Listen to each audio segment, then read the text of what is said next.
Ini tuh toren air kalau disulap jadi pohon, mungkin modelannya kayak begini. Ini dia baobab. Mumpung ada yang nanya, mari kita bahas. Sebenarnya tuh pohon baobab tuh paling terkenal ada di Afrika. Cuman kalau misalkan mau ditelisik lagi, ada beberapa tempat yang punya pohon baobab. Contohnya itu kayak Timur Tengah, terus kayak Madagaskar, sama Australia. Nah, kalau di Afrika sendiri, pohon baobab itu dianggap sebagai pohon kehidupan karena banyak masyarakat, bahkan hewan-hewan di situ sangat bergantung sama pohon baobab. Nah, pertama lu lihat aja dah, bentuknya pohon baobab itu kan gedenya kan nggak normal, gede banget gitu loh, gede bong, besar, tinggi, tebal. Nah, pohon baobab itu saking gedenya dia itu punya kemampuan buat nyimpen dan nampung air itu yang gua baca sampai 120.000 liter air. Dan gak hanya itu, si pohon baobab itu katanya ya, gue jadi ngiler deh, ada menghasilkan sebuah buah yang namanya itu buah baobab dan rasanya itu campuran antara yogurt sama jeruk. Aduh, seger banget gak dicampur es batu di blender, glegek-glegek asoy.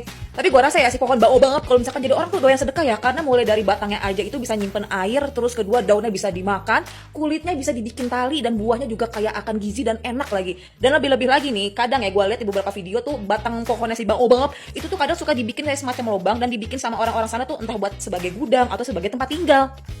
Nah, yang lebih kerennya lagi si pohon baobab itu tuh umurnya tuh baca gua ya paling tua itu ada yang sampai 3.000 tahun. Ini kalau misalkan diucapin happy birthday, panjang umur dan sehat selalu, ini beneran panjang umur sampai ribuan tahun ini.